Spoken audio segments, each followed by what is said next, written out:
Y esa dialéctica, yo creo, ¿no? Como que al final la democracia no deja de ser reciente. No deja de ser un modo de organizarnos socialmente bastante complejo, con mucha exigencia intelectual y de compromiso con unos valores. Es decir, no podemos relajarnos porque a la mínima lo estamos viendo.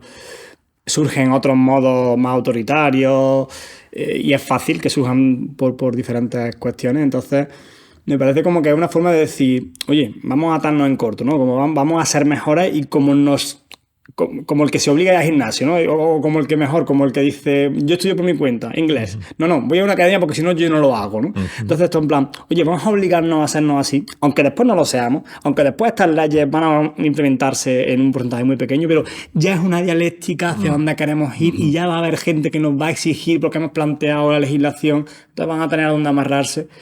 Y siempre veo eso como un proceso dialéctico, ¿no? Donde intentamos ser mejores, no se consigue, pero ya podemos empujar un poquito y vamos ahí avanzando, ¿no? Bueno, es una lucha histórica. Es que todos tienen derecho a la educación, pero eso son los ideales ilustrados del siglo XVIII o los de las revoluciones liberales de finales del XVIII y principios del XIX. Estamos todavía implementando ese principio de todos tienen derecho a la educación. Si todos tienen derecho a la educación, tenemos que ser inclusivos. Porque si no, se van a quedar determinados colectivos sin la satisfacción de ese derecho. Entonces, efectivamente, estoy de acuerdo con tu planteamiento. Hay una lucha dialéctica terrible. Yo les digo a mis estudiantes, es que en educación siempre tenemos que ser proactivos, ¿eh? Estar siempre luchando para mejorar en todas estas cuestiones, sobre todo relacionadas con principios y valores democráticos, de ciudadanía, de convivencia, de cultura de paz. Y si no somos proactivos, entonces avanzarán corrientes pues contrarias, ¿no? a todos estos principios, corrientes más basadas en competitividad, en corrientes más agresivas, más que plantean, por ejemplo, estratificación social, o valores tradicionales que deben perpetuarse, porque estas son actitudes ideológicas que están muy presentes en la sociedad. Hay, por ejemplo, la orientación a la dominancia social es una actitud ideológica que se estudia muchísimo en psicología social. Quería comentarte al respecto, Pramo. O el autoritarismo de derechas es otra actitud ideológica en la que hay muchas diferencias individuales entre unas personas y otras, ¿no? Y estas visiones, las que puntúan alto, por ejemplo, en estas dos actitudes ideológicas, están presentes en una parte de la sociedad.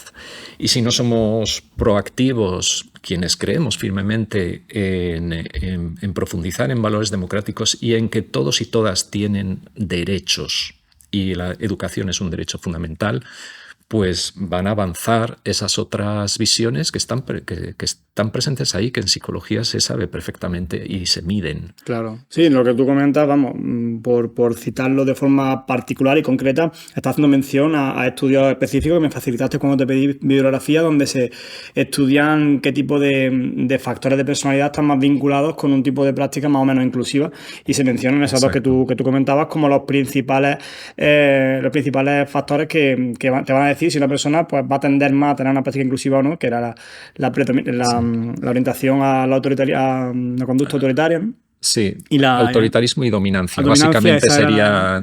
Sí. Y la conducta. Y también ahora volveré sobre una cuestión que has comentado, pero ya que estamos en este punto, ¿cómo se abordan estas cuestiones que tienen tanta sensibilidad política, ¿no? Porque yo, por ejemplo, que ahora vengo, pues, no soy un académico, no soy un estudioso, vengo de la sociedad civil con mis opiniones, con mi forma de abordar estas cosas, que ahora mismo es salvaje, un poco, en el sentido de que no está todavía institucionalizada. Entonces yo me pregunto, ¿hay cosas que son tan sensibles políticamente que yo mismo, que tengo un afán conciliador y que me gustaría trabajar en la línea que tú comentas, ¿no? Entendiendo que el hecho de que esto ocurra, de que la educación sea un derecho, que sea inclusiva y que atienda a la diversidad, no es un hecho y no es una cuestión que cae por su propio peso, sino que es una bandera que forma parte de un conjunto de personas, ciudadanos, etcétera, que creen en eso, decir que es una lucha. O sea, al final este tipo de palabras muchas veces generan que la gente se ponga, porque también cuando hablamos de política, que a mí me gustaba la idea de desprender la política de los partidos políticos, porque la mayor parte de la población tiene contacto, si hablábamos antes de la educación, que todos tenemos una experiencia en nuestras carnes a través del sistema educativo, de padres y madres, etcétera, con la política la relación que tenemos es con la tele. Es con los partidos y con las discusiones que se producen en el Congreso y con lo que nos transmite en última instancia la tele, las redes sociales, etc. Para nosotros eso es la política. Y claro, no es eso la política, porque la educación tiene un fundamento mucho más allá de nuestra experiencia básica, es mucho más. Y la política tiene que ver con intereses sociales diversos y que unos pugnan frente a otros en imponerse. Si nos creemos como sociedad que en un momento dado tuvimos una discusión histórica, ¿no? Pusimos unos valores unos frente a otros y decidimos históricamente apostar por ciertos valores ilustrados, se fundó la Unión Europea. Si nos creemos eso va aparejado a una serie de conductas, pero que no está tallado en piedra, o sea que eso no está, que hay que lucharlo. Entonces, claro, cuando te pones a investigar precisamente por qué eso no se implementa y tú tienes una conclusión tan clara como es la que se explicita en el artículo en el que hacéis investigación al respecto, de que el autoritarismo de derecha es un factor que te va a decir si una persona es más o menos inclusiva. O sea, ¿cómo abordáis? Ahora después desarrollaremos esto en base a la premisa que te acabo de plantear, pero en concreto, ¿cómo abordáis esta cuestión de sensibilidad política de decir, hostia, es que ha salido esto? Y eso es algo empírico. Efectivamente. Es decir, eso está evidenciado. Claro, previamente está la cuestión, el posicionamiento ideológico, que eso no se puede demostrar empíricamente, que eso sea bueno o malo para la humanidad. Es un posicionamiento ideológico al que te has referido, al que nos hemos referido, que es el dominante en la época contemporánea, y por eso avanzó la Ilustración, se tradujo en regímenes liberales, se empezaron a implantar derechos, se empezaron a normalizar esos derechos.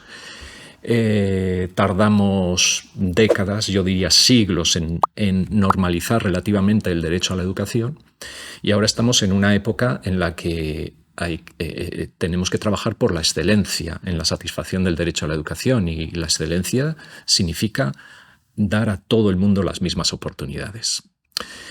Pero eso es un posicionamiento ideológico y no se puede evidenciar. Lo que sí se puede evidenciar es que hay actitudes ideológicas, rasgos de personalidad y otras muchas características. Ahora estamos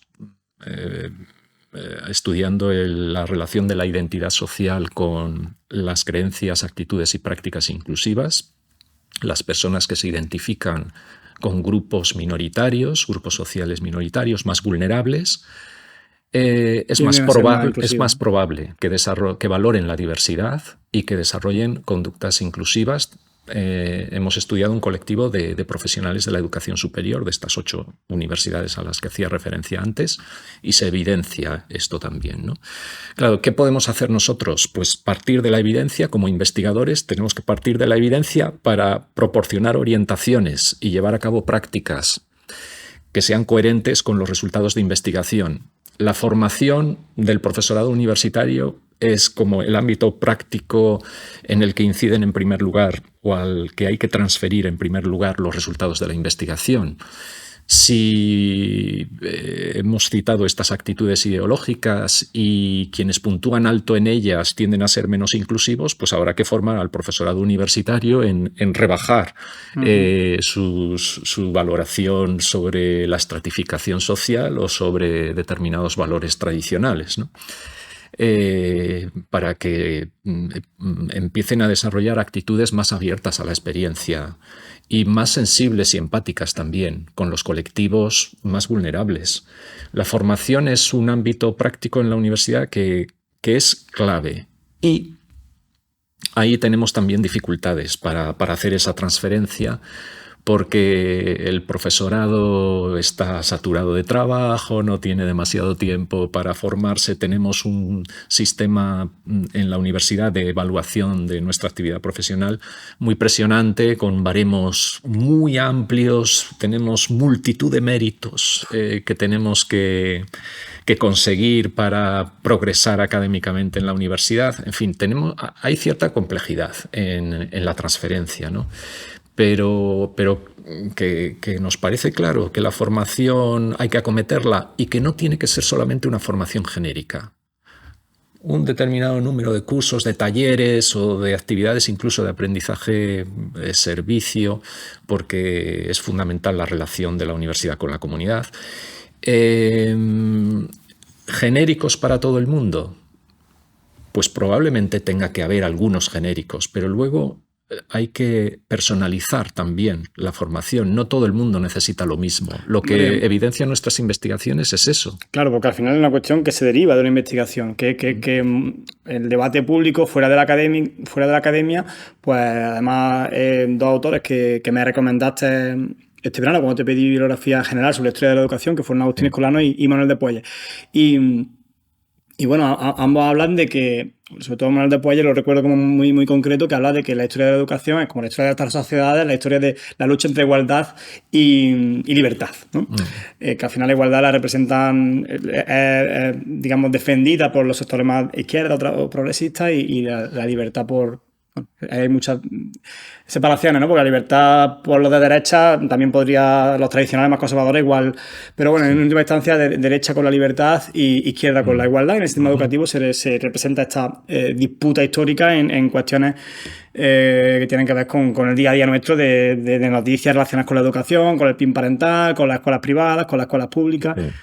Eso es un debate que está ahí, pero cuando uno se pone a estudiar un determinado tema y va recorriendo el camino de la investigación y tiene una conclusión que es X, eso implica ya un elemento al cual tenemos que hacer caso si queremos avanzar en ese sentido. El problema es que después tenemos que convencernos si queremos avanzar en ese sentido, pero me recordaba lo que tú planteabas como cuando se está planteando la formación de género en jueces, por ejemplo.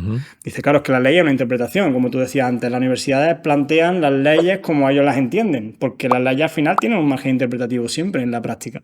Entonces hay muchos jueces y muchas profesiones que están ya estableciéndose formaciones específicas en género para poder ser sensibles a determinadas situaciones que no están siendo. Entonces, si en última instancia es lo que hablamos, ¿no? Hay determinados profesionales. Pasa que siempre lo veo en última instancia como una cuestión de que no deja de ser de pugna política, porque llevarte a lo concreto, ¿no? Una persona que le dice, oye, tiene una ideología autoritarista de derecha y necesitaría usted ir a un curso para hacer... No deja de ser una confrontación política ahí, ¿no? Aunque derive de una cuestión académica, me refiero. Sí. Bueno, en la pedagogía crítica siempre se ha defendido que la educación es una práctica política en todas sus dimensiones. Al final siempre hay una dimensión política en todas las decisiones que tomas. La decisión de organizar una actividad formativa a partir de evidencia empírica es una decisión política porque la organizas a partir de esa evidencia, pero no de otra. Claro. O de, ¿sabes? En base a un porqué y a un para qué que te ha iniciado en esa investigación, que ese y nosotros. Sí. Eso es. Por eso siempre hay una decisión política al principio. Optamos por la inclusión y actualmente se ha optado por la inclusión a nivel internacional, a nivel de Europa, a nivel nacional. Pues hay que tirar por ese camino. Por ese camino y basarnos a la hora de concretar las actuaciones en resultados de investigación. Eso sí.